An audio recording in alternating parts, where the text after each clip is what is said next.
watching JTV, your #1 Christian channel.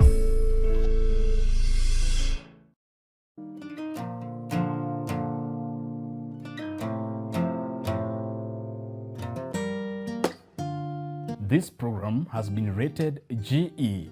It is therefore suitable for general exhibition.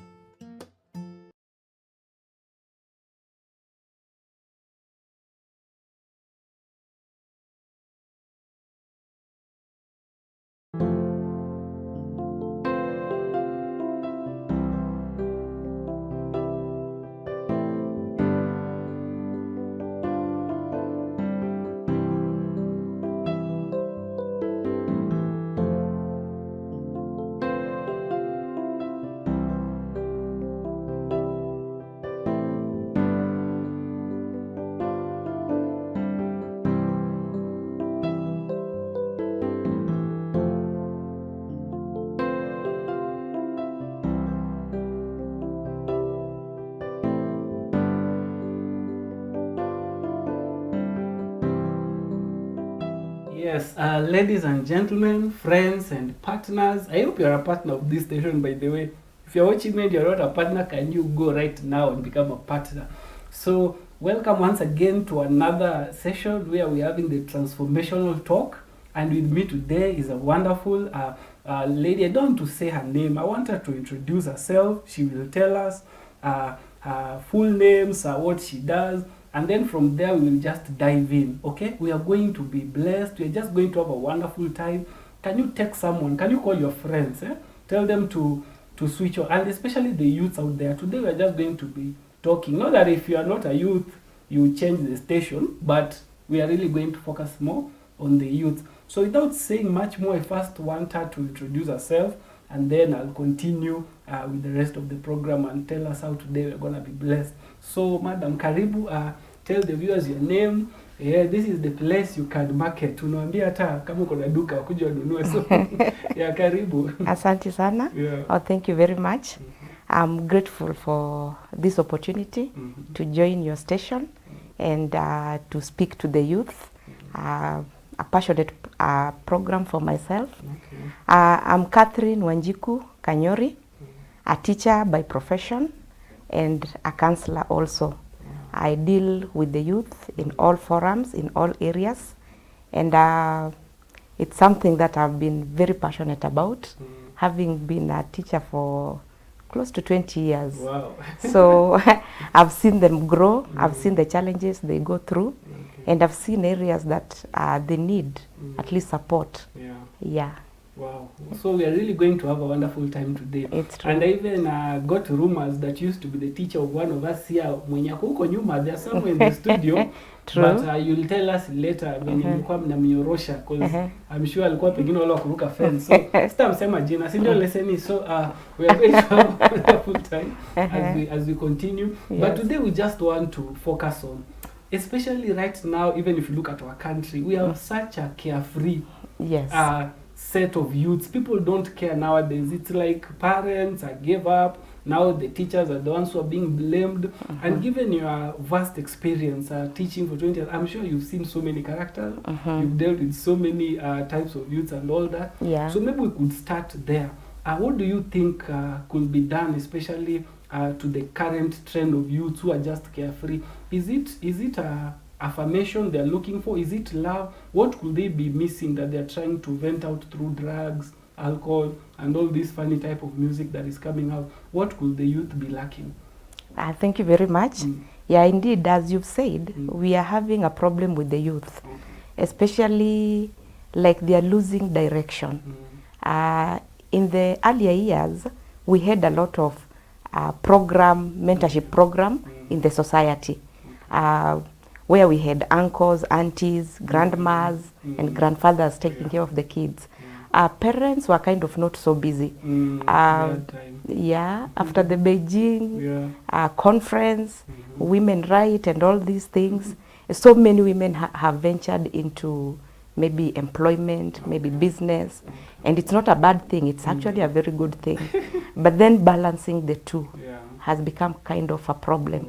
The economy is taking us too fast. Okay. So we need the father working, we need the mother working, but the person who suffers here now is the child. Yeah, because they lack that support that they need as they are growing up. They like the direction. Okay, the grandparents today are also very busy.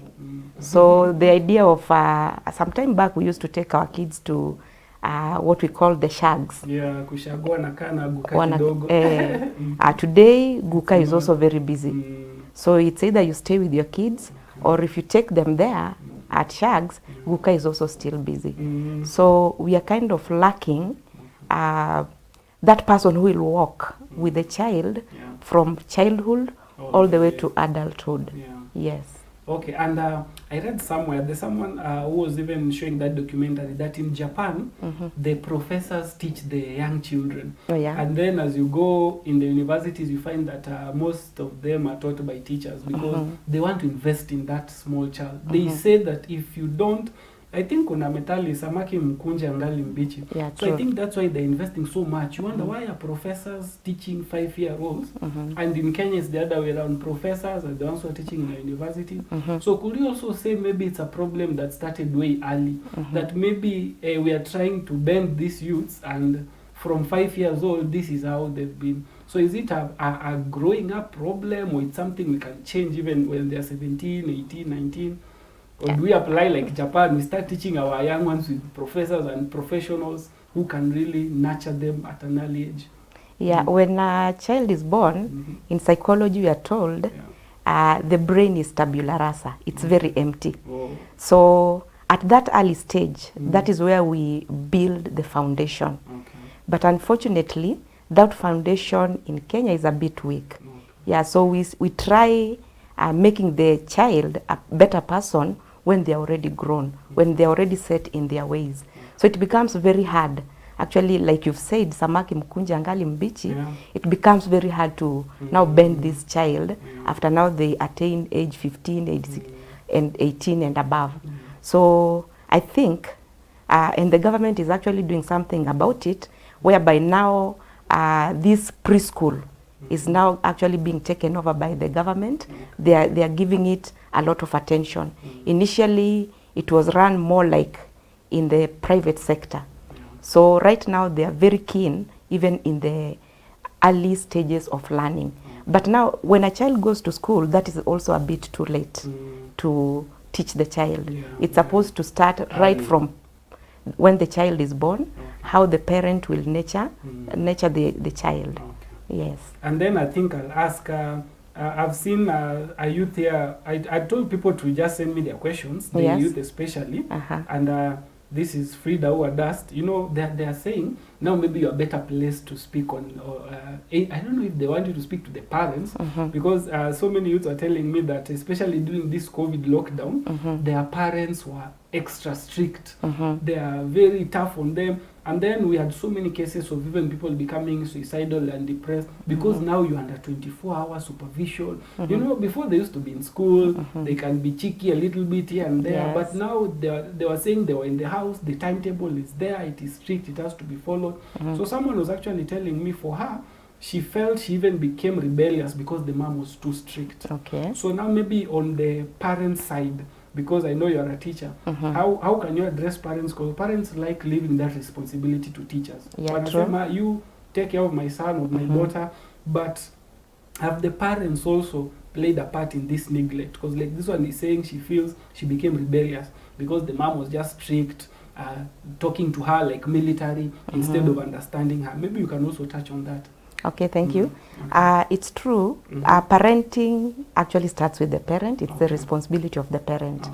And like I said earlier, because of the economic times we are in, the parent is vamped with a lot of work. And everyone is searching. Yeah, they have so little time with the kids. So the easiest is to give commands.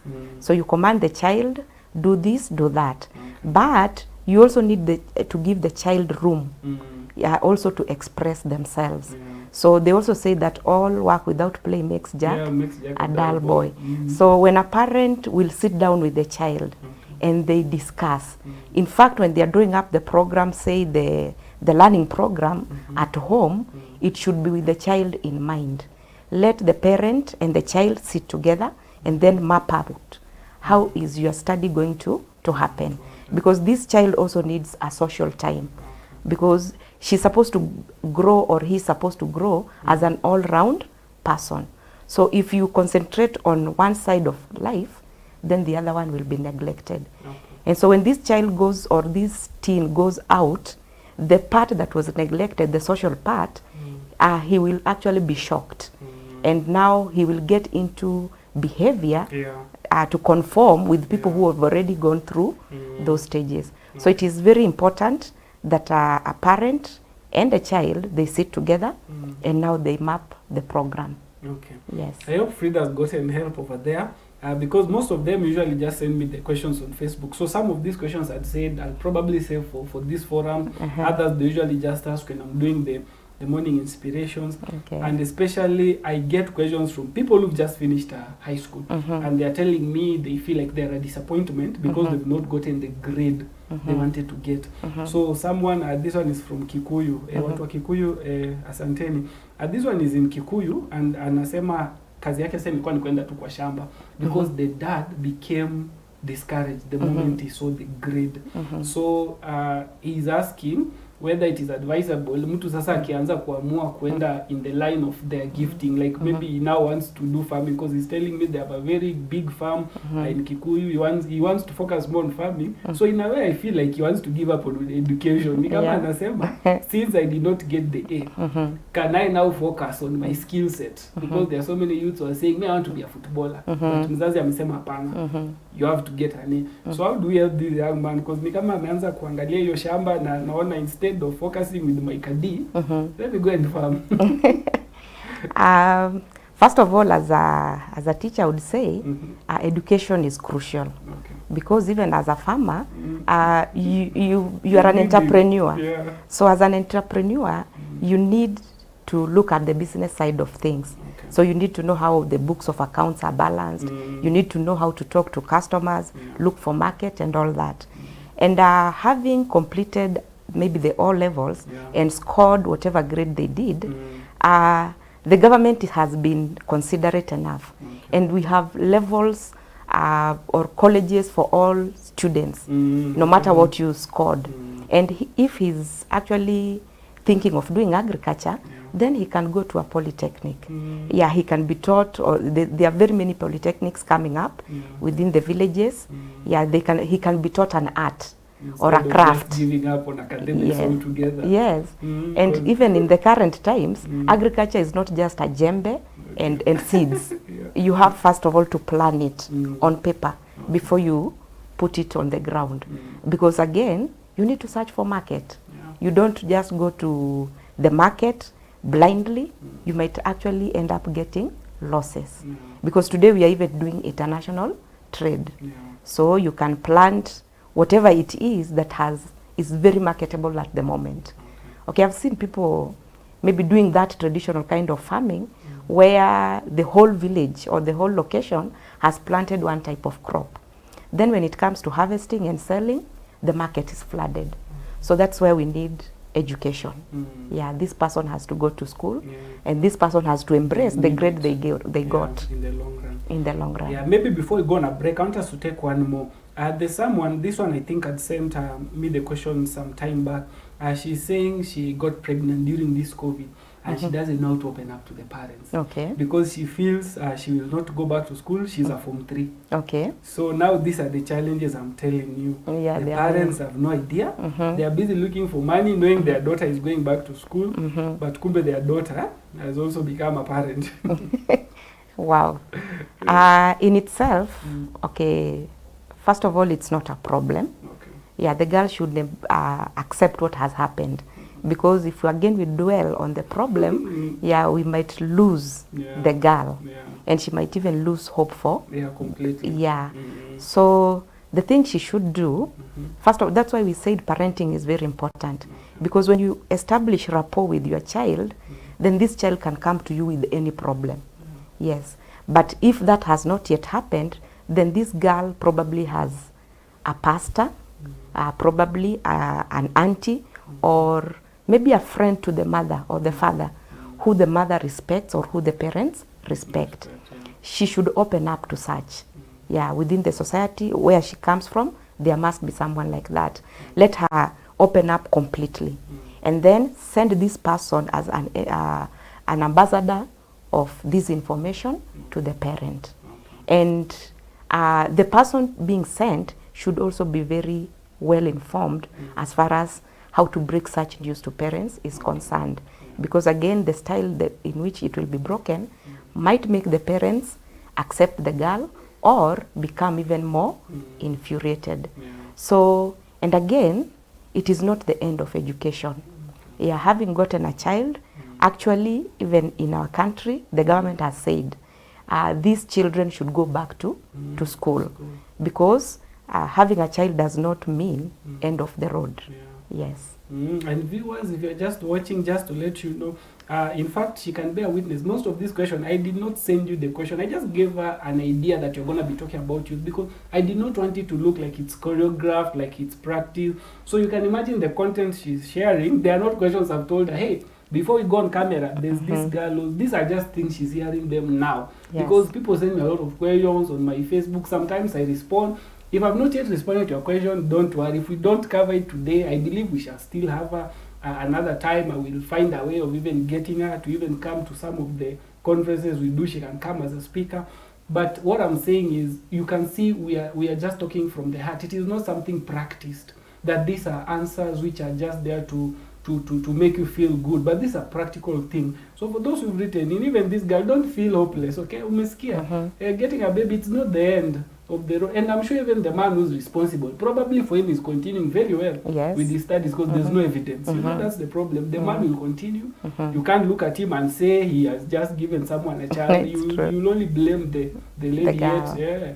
So we'll just take a short break, and then we'll be right back. Probably we'll handle still 2 more, and then I'm going to give her a chance to also now just pour from her heart.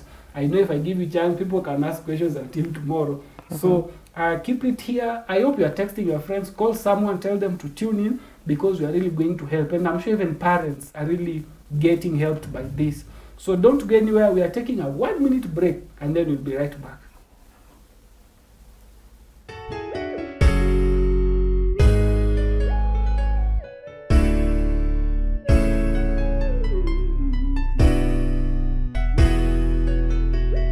You are watching JTV, your #1 Christian channel.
Welcome back.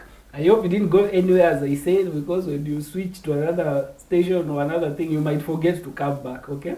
So welcome back. Thank you for staying tuned here. We are really continuing, and I've told you, if you are a parent, if you are a youth, if you are a pastor, a leader, if you do not have the burden for what is happening in our nation and even the society at large. I'm telling you, then you're not up to date with the current times. So today the things we are talking, they are heavy things which I believe will really help a lot of people out there. So now I'd say we'll only take maybe like 2, and then we give Madam Catherine a time to also speak from her heart and just minister to us. There's somebody who addressed the issue. If you had been watching the news, there's a current thing that just happened the other day where some 2 youths died in the name of going, I don't know, for a political rally. And people were saying they probably died because youths have no employment. They have no job. So they are being used. They are given 50 shillings to go and make noise. They will take it easily because, you know, they are broke. They are being recruited into Al-Shabaab and all these things. So maybe we need to address that.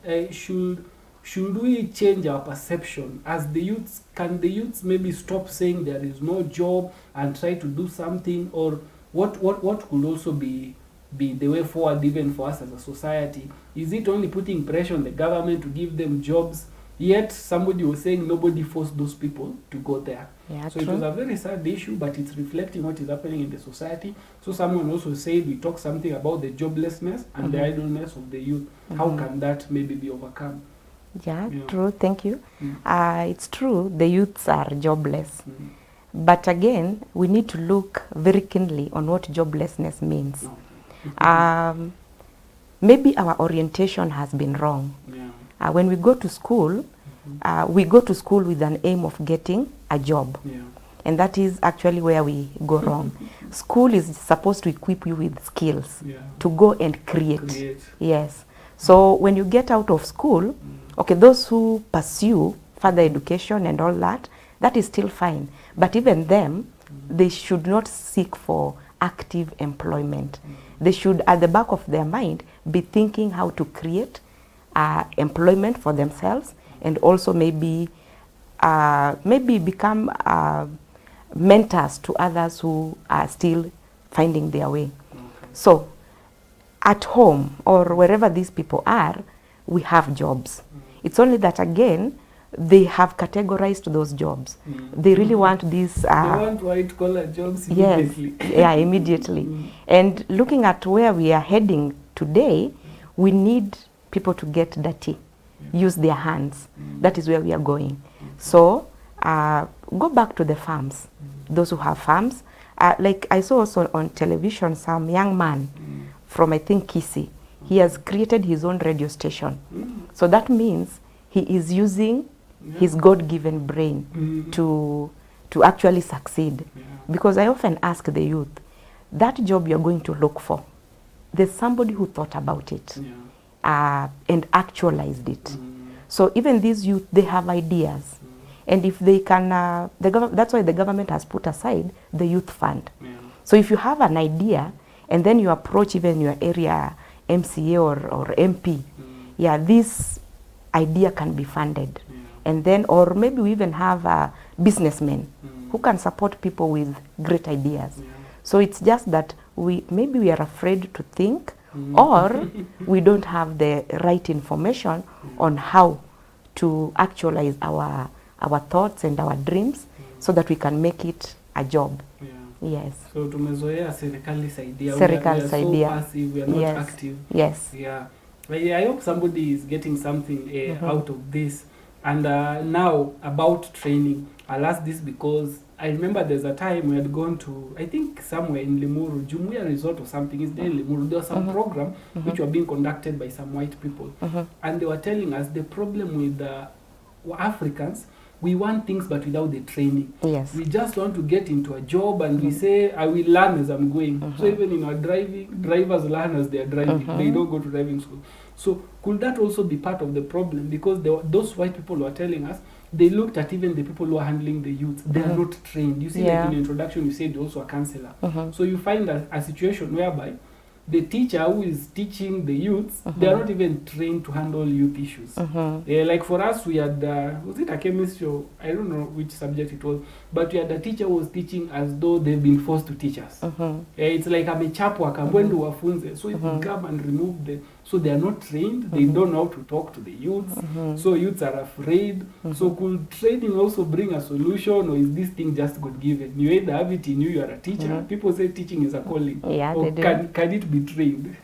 Yeah, any job, any skill can be trained. Okay, we have those talents that are natural to human beings, but then still we can go through training and you become a skilled worker in that area. So yes, the youth should be trained. And let me also say this. The youth themselves, if they have come up with an idea, we have so many maybe schools and colleges and technical institutes that can offer this, that can actually train the youth in the areas they are good at. And another thing you've mentioned, and I think this one I've always addressed, the youth want the end product. They don't want to get tired. The process is a bit tiring. And that is why you realize any new thing that has come up and somebody has actually told the youth it's bringing in money, everybody wants to go there. Like you look at the transport industry and the motorbike transport industry, to be specific. The capital is not very intensive. The training is also not very intensive.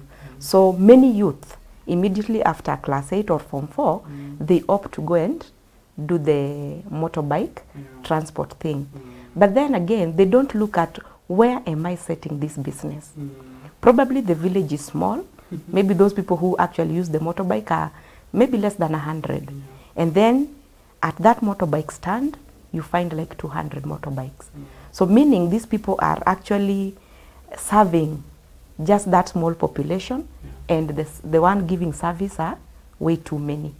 So it is important that this youth go, like I remember there's a time we were looking for a plumber in my area. And that guy would tell you, give me 2 months before I can get back to you. So why are youth not going for these kind of jobs? Plumbing, electrical, maybe engineering. It is offered in the village polytechnics. And there are so many others that they don't want to get into. So they want the one you've called the white collar jobs. And that's why most of them today, you'll hear after Form 4, I'm doing IT. But what kind of IT are they doing? So after graduating, okay, mostly they do proficiency course in the name of IT. After graduating, there's no job. So that's why most of them will look for maybe a cyber cafe to do the printing. And it doesn't give them as much as they expected. Okay. And still maybe even on the issue of training, because I don't know why today I've also focused a little bit on the teachers. Can we maybe, I don't know how we can have that gauge, because like for us, there are people who used to drop certain subjects and they were saying they are dropping it because that teacher is boring, or the way that teacher teaches is not interesting. And so you find that somebody is sabotaging their future because of the personality of a person. So maybe also we can talk to the youths about that, because there are so many youths who are even watching, who are others have gone back to school, they finished the lockdown period, now schools are reopening. There are people who I'm sure are going back to school with that same attitude. They're still saying, me, I hate maths. They forget that when it comes to joint admission board, math will be, it's like if you fail in math, you'll hardly get anything to do. Yeah, true. Yeah, so maybe just talk to them so that they can change their attitude. They know that maybe, I don't know if they need to persevere for those 4 years, because why hate someone who has a subject which you need, which is vital, and you've decided, me, I hate math because that teacher is. So maybe that separation of the person and the thing that you want to get, so that it doesn't interfere with, because youth don't know how to separate that. So long as they hate you, they even hate maths. They hate you, they hate CRE. So most of them are stranded because they started without that guidance, being told they should know how to separate. So maybe also just speak to youth concerning that, because I'm sure some are going back to school soon. True. Again, this one starts with the parent. When you reached the age of 6, somebody just picked you and took you to school. they never told you why. And all along, nobody tells you why you are going to school. So you only know that this is a thing we do. Yeah. And even many kids out there right now, those who are in lower primary, they are very happy that they are out of school because they've never been actually told the reason why they go to school. So the parents, first of all, need to establish, I'm taking you to school to gain what? And mostly it should be the skill so that this person can be able to navigate through life. Yeah, I've already said we remove the idea of getting a job. We put the idea of gaining skill. Yeah, so this person can be able to survive. Now, the other thing is, while in school, the teachers must also tell the student before they embark on a particular subject. Let's say they've just entered class 1. Why am I teaching you mathematics? So we don't just get into class and start the syllabus.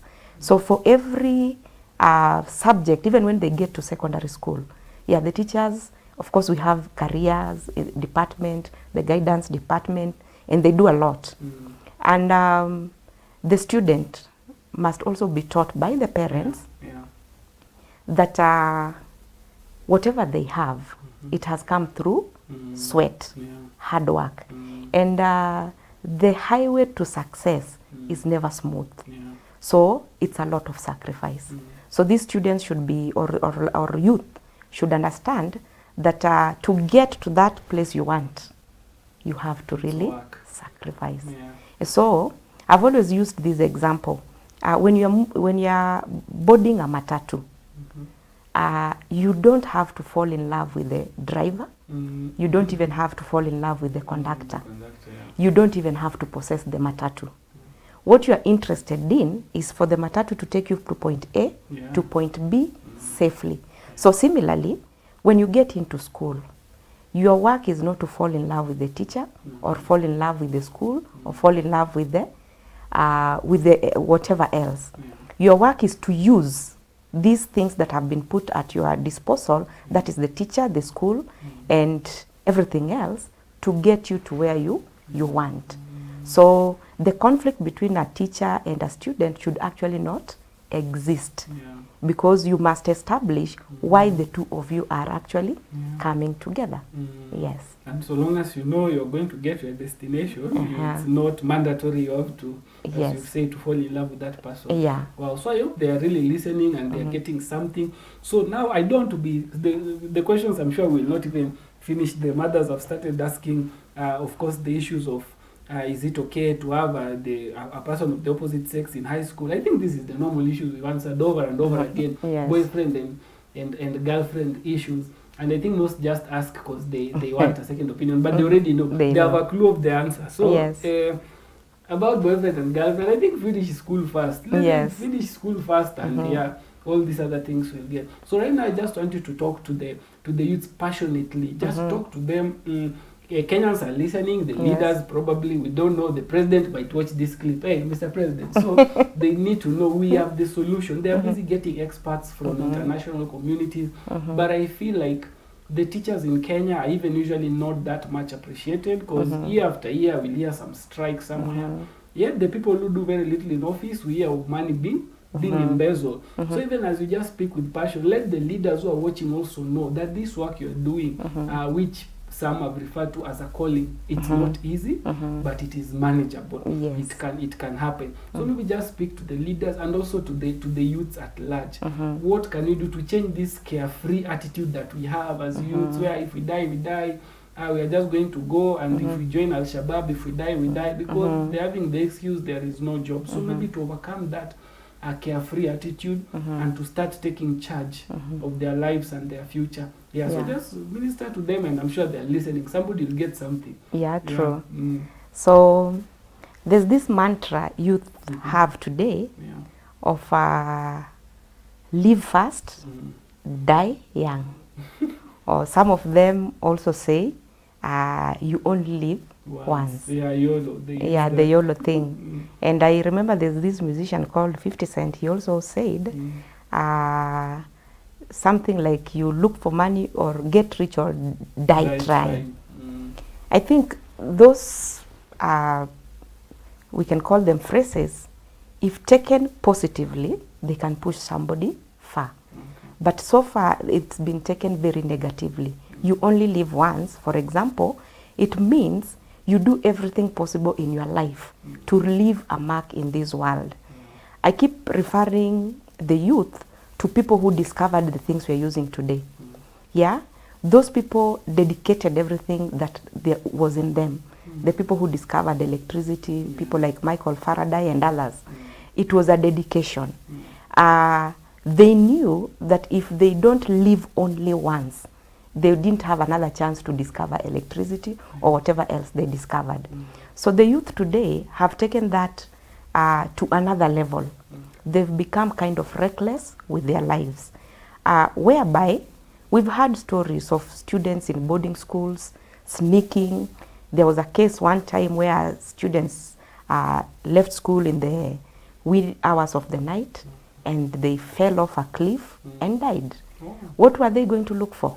They're looking for maybe alcohol, maybe cigarettes, maybe something like that. Yeah. So they kind of think that alcohol and cigarette, that is the way to go. There are things they call raving, that is going to, I think, a club and dancing the whole night. They think that is life. But I'd like to tell them, even the Bible says that everything in its own time. Before somebody is 18, they're still developing. So they should allow that time to develop. Now, those who have left maybe high school, they are now into colleges. That is even where we have the biggest problem. The reason being, these youths, they want to live a very luxurious life. They want to have the latest phone, the latest clothes, the latest clothes. They want to live in the poshest estates. But again, they are not looking back. Are the parents able to afford this? So they know the parent can't afford. So, but they want this life. Also a thing of peer pressure. So what are they going to do? If it is girls, we've had it over the media. They engage in relationships, maybe with married men. We've seen some of them, how they've ended, dead maybe. If it is the young men, they'll get into things, maybe even peddling drugs. Some of them, there are two young men we've seen. It was in the news, was it yesterday or the other day, from one of the universities in Kenya. Yeah, they actually siphoned money from a particular bank. What is the motivation? These are people who have good brains, and if they pursued their education to the end, that good brain would have been used for a better purpose. But now it is going to be wasted. If they are found guilty, it is going to be wasted. But we are looking at the motivation behind this. They want to live large. Yeah, nowadays students in college, they want even to drive as they're coming to college. But where are they getting this money? So you're seeing these youth, they are looking for shortcut in life. But then again, I wonder, if you get that shortcut in life, and then you'll also be a parent one day, what are you going to leave to your children as a legacy? Because you cannot be able to train your child on how to be a thief. I don't think so. Or how to be a con man. So that's why you find in Kenya and many other areas, what your parent probably does becomes very secretive. Because maybe it's not a very straight business. So the only thing you do is enjoy the fruits of what your parents are laboring on. But I would wish that we change this narrative. I would wish we become very genuine in how we earn our money and also how we spend it. We've seen a number of times, even on the media and elsewhere, where young men have lost their life in the process of pursuing wealth and quick wealth. And they also say, easy come, easy go. So unless the youth is ready to invest, and actually investment takes time. For you to be able to build a wealth, maybe even a conglomerate or just a big business that can run through the generation, it requires a lot of sacrifice, a lot of disappointment, because you start, you fall, you start, you fall. Yes. So, but our youth, and I think the media, especially not the Kenyan media, but whatever else they watch from outside, that kind of flashy life. And these people don't show you the steps. What steps they use to get to that. Yes. They just show the posh life. The posh life.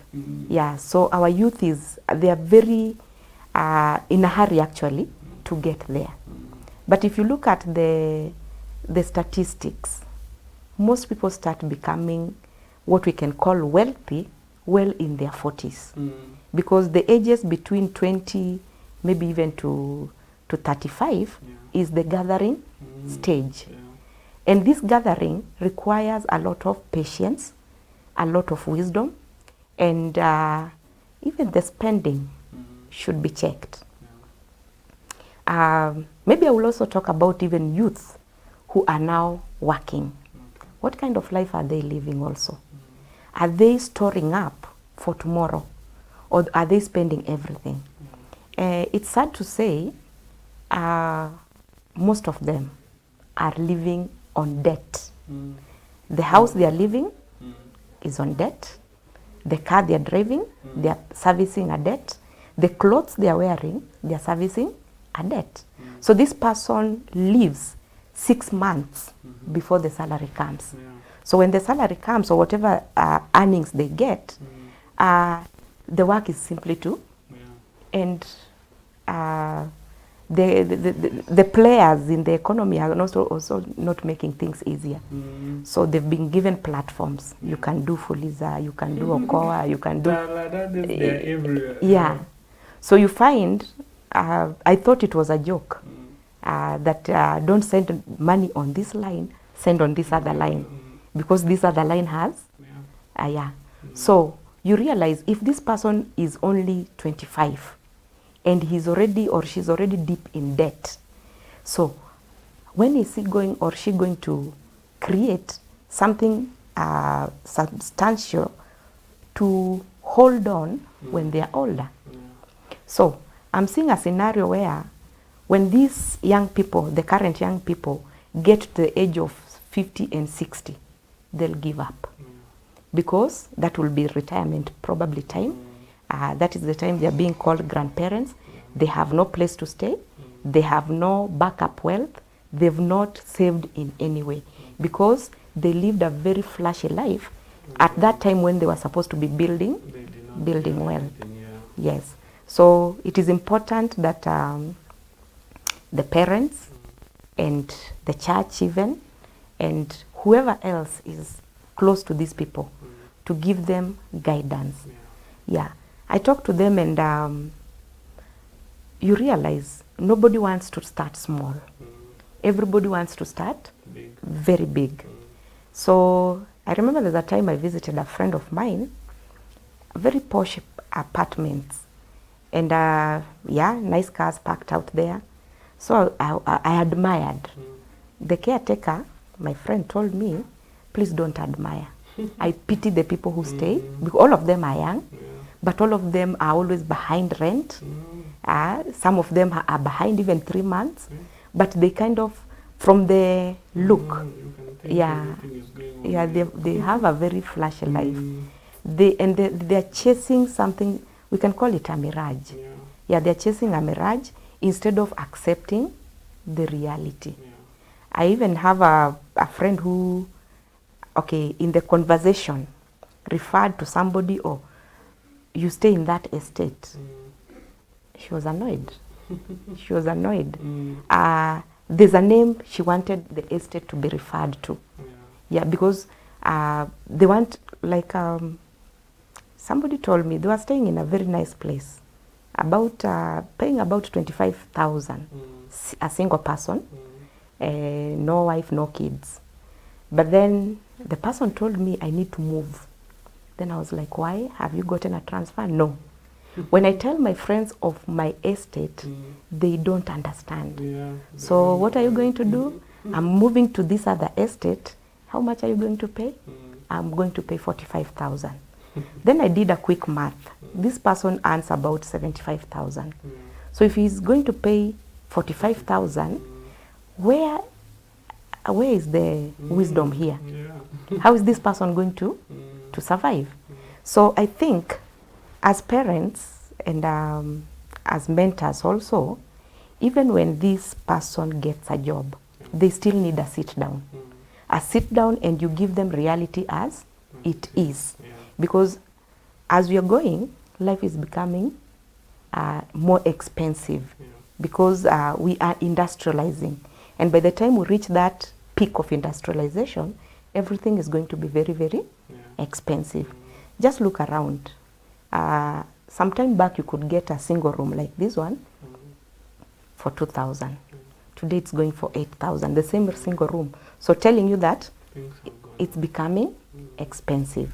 So like we said earlier, the youth should, much as they are going to get employed, maybe they should also work to employ themselves, something that they can fall back on when they become older.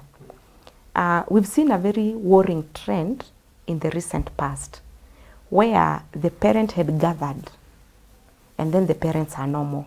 Then the kids come in and they scatter. Yeah, because now the parents have gone. Yes, and unfortunately the scattering does not take so long. Within 2 years, 3 years, it's over. everything is gone. So for consolation, what will these kids do?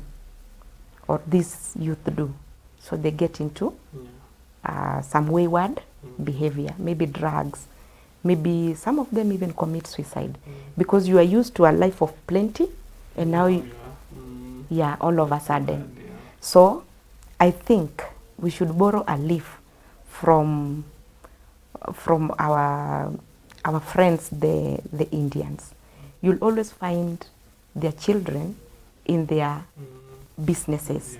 Yeah, so they know who is the supplier, who are our customers, things like that. So that we don't keep our kids away from our daily hustle. If I'm a teacher, let them know what does it entail.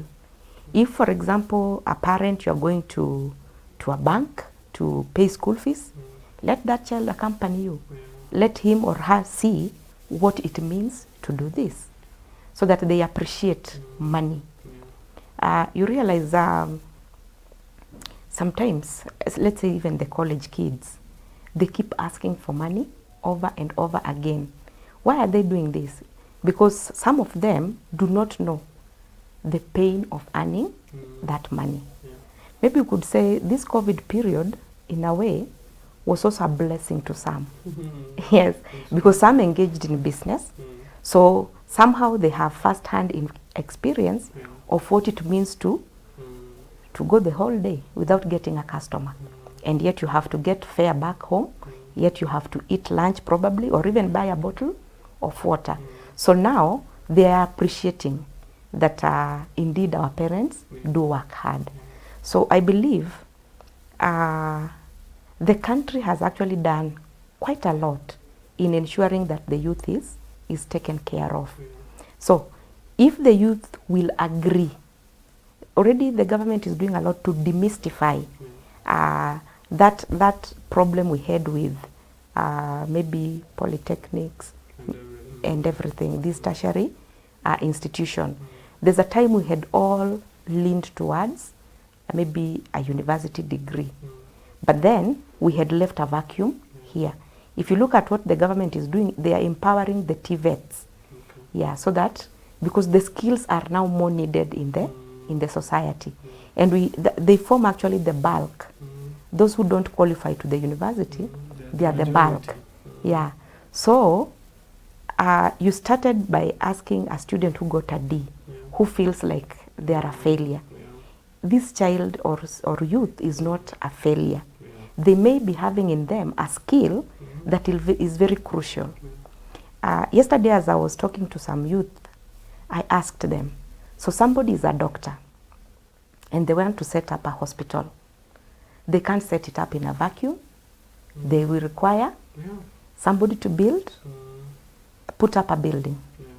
That building will not operate. They will need an electrician. They still need a painter. So a doctor is very important, yes, but so are these other people. These other skills are also They are also very much needed.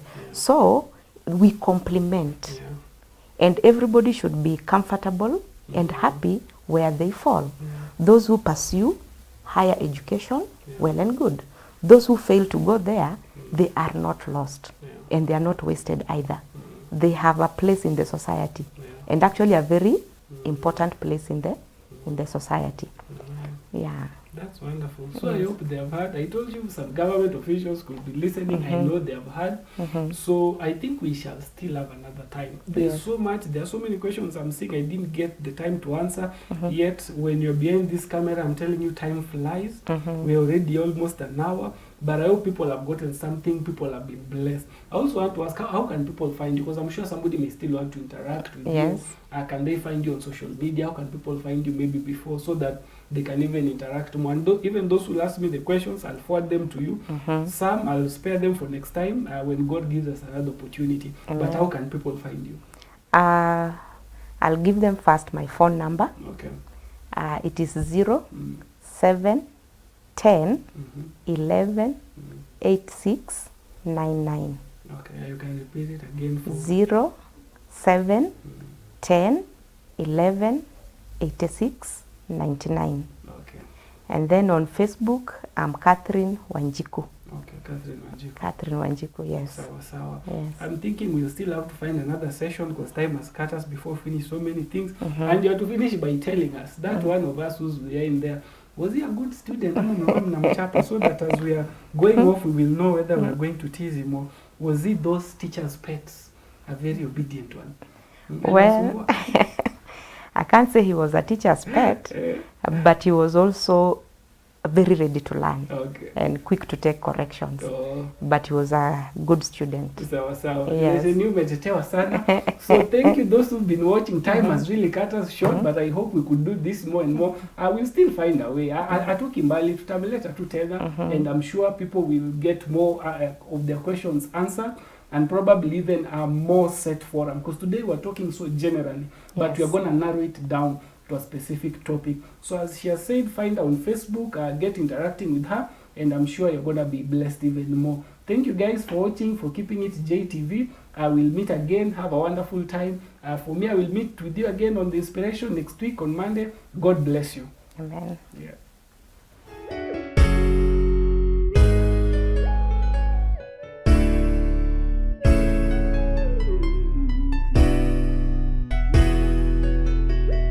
You are watching JTV, your #1 Christian channel.